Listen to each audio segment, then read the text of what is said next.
than Aaron Jones. I love him. I love his heart. I love his guts.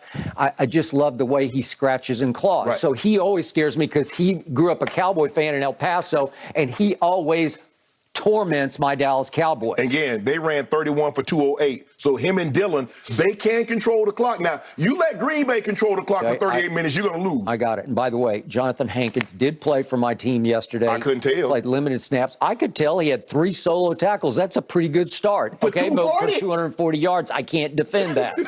And I told you, the Bears caught fire in New England, and the fire raged all the way to Jerry World. Well, I think the thing, Skip, look, they're still a young team. They make too many mistakes. They need some receivers that can make plays for the young quarterback, because there are some plays there for the making early in the ball game, and maybe you don't fall behind 21-0 or whatever. You fell behind 28-7. Yep. So now all of a sudden you're running the ball, you're controlling the clock. You're eating up clock, but those are your possessions that you're ticking away. Okay, I got it.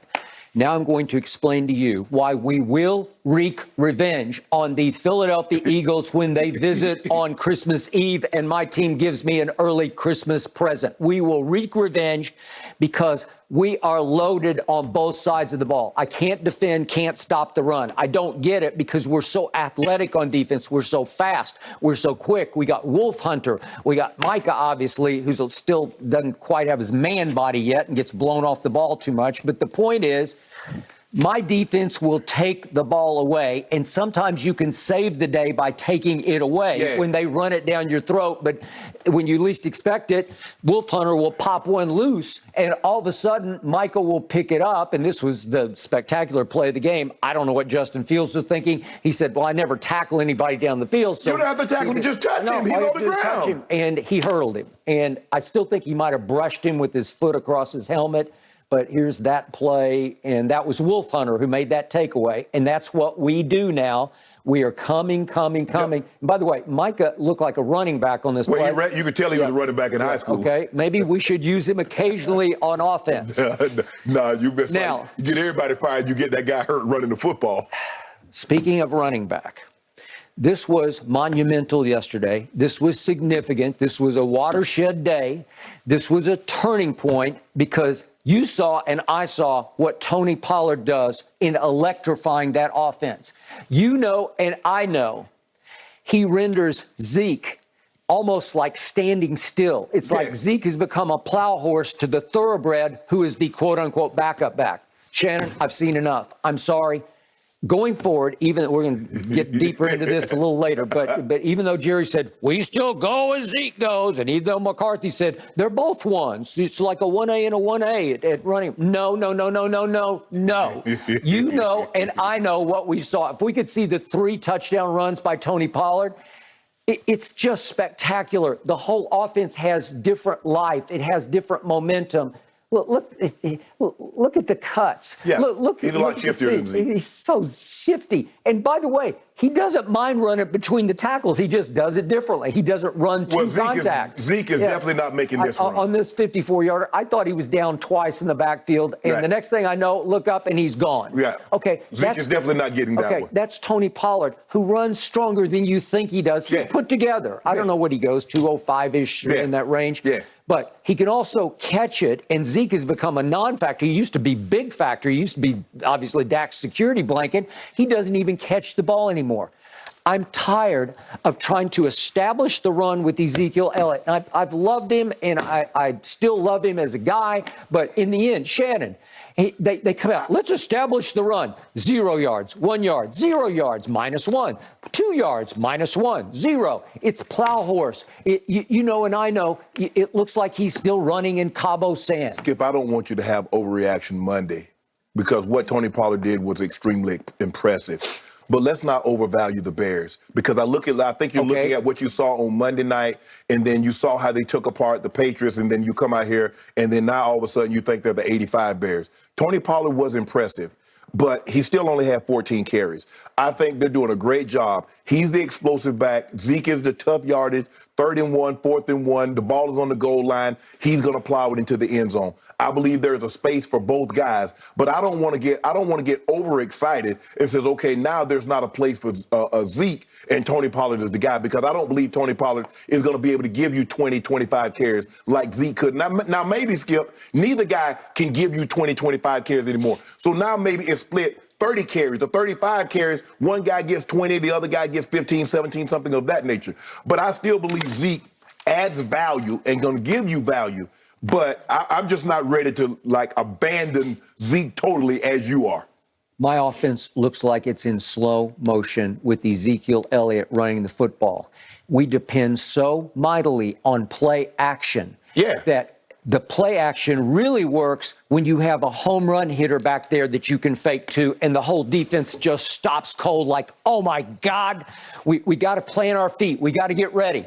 Tony Pollard has the football. Well, I don't have that. I promise you, when you're rooting against my Cowboys, which you always do, when you see them hand the ball to Zeke, you're like, I'm good. Well, it always depends on what it is, on 3rd or 4th and 1. Because if I know if it's 3rd and 1 and they give him a crease, Zeke's going to get the first down. Now, obviously, there have been times that he's got stymied in the backfield, but his offensive line has gotten blown up. But Zeke still runs hard. Yeah, Skip, he's not the back that he once was. And I tried to tell you that coming in, and you thought somehow he's going to give you 80, 85 yards a game this season. But I think Zeke will pay dividends. It's just that he's not the explosive player. He's not Ohio State Zeke. Well, and I think that's what you want to see all of a sudden. Well, I just want to see half of the Ohio State. No, and I don't even see half. Maybe you can argue if we do get leads, he can be a closer because he can just hammer somebody into submission by just pounding on them. Right. And I do believe he can still take his pound of flesh. But Shannon, in the end, we just go nowhere. We just sort of plod along, and we lose our electricity without Tony Pollard. Right. And I think I told you Friday, I wanted to see him touch it 20 times, and he touched it 15 times, and he caught another ball and went with it for a little bit. So he is still a dangerous receiver because he played receiver at Memphis State. I think the thing is, Skip, is that when we talk about the teams that could possibly meet and what's going to take you to beat to get to the NFC Championship game and possibly the Super Bowl, they have receivers. Brendan Ayuk and Deebo Samuel didn't play yesterday, and they took apart the Rams here in SoFi, as they call it, San Francisco South. It is. I mean, you looked at that stadium, Skip, you can't tell me, and I was there in the championship game last year. The 49ers have more fans in Southern California than the Rams do. I got it. Also, and by the way, that's 8 straight times they've lost to San Francisco in the regular season. Except that one game when it mattered. Yep. The Eagles, AJ and Devontae, they have guys that can make plays. Even if you look at Minnesota, they can run the ball with Cook and Justin Jefferson, Adam Thielen. They have pieces. They do. So this is not a Chicago team that you're going to see. And I think their defenses are better than Chicago. Chicago, I mean, I don't know what the monsters of the Midway. I mean, the one thing you could always say, the Bears had a defense. Skip, Bears ain't got no defense. Well, they got some defensive players. They got Roquan Smith. Yeah, but he owned one. And so if you get him blocked up, then what? All right. Now, you mentioned all that firepower we're going to have to deal with down the road. Yeah. I saw our firepower reemerge yesterday because for once, finally, I saw some connection. I saw some soulmateness redevelop between my quarterback and number 88. All of a sudden, I actually saw a wavelength between Dak Prescott and CeeDee Lamb that I have not seen before because we talked about it. They seem to have no connection, and all of a sudden, Dak was rising up and throwing it in 88's direction the way Aaron used to throw it in Devontae's direction, right. Where you just say, I don't care what the coverage is, I'm throwing it to 88. And it started to look like a top 5 duo to me because it can be a top 5 duo. But here's the thing. What does Philly possess? Secondary, back end, and they can get to the quarterback. The 49ers, they can get to your quarterback, and Jimmy Ward, eventually he's going to get that drumstick. Look, I got a broken hand or something because he seems like he's playing with a club. They're better a defensive unit than the Chicago Bears. I believe they're a better offensive unit than the Chicago Bears. So I don't believe you'll have the relative ease in which you had yesterday. Yeah, they ran the ball exceptional. But Skip, when you're running the ball and you're down 28-7, and you're going to have compiled great stats, but I don't think at one point in time you thought you were in trouble yesterday when you were playing the Bears. Oh, I did think I was in trouble at one point. And by the way, the other connection that reemerged was Dak to his security blanket, who, by the way, is franchise tagged by the Dallas Cowboys. Do you realize Dalton Schultz was hurt for a couple of games when Cooper Rush was playing? But when I look at the numbers of Cooper Rush throwing to Dalton Schultz, he caught 2 balls for 18 yards playing for Cooper Rush in 5 games. 2 balls for 18 yards. He got 8 targets and caught 2 balls, but he had a knee injury. Right? I don't know what it is. So now he's played 2 games with Dak back, and he's caught 12 balls for 111 yards. And the key one, you said, I never thought I was in trouble. At one point, Justin Fields, who gets better by the snap to me, I'm loving what I'm seeing in that young man because he's throwing it better and better and better. And listen, you want to talk about effortless acceleration? He's got it. Yeah.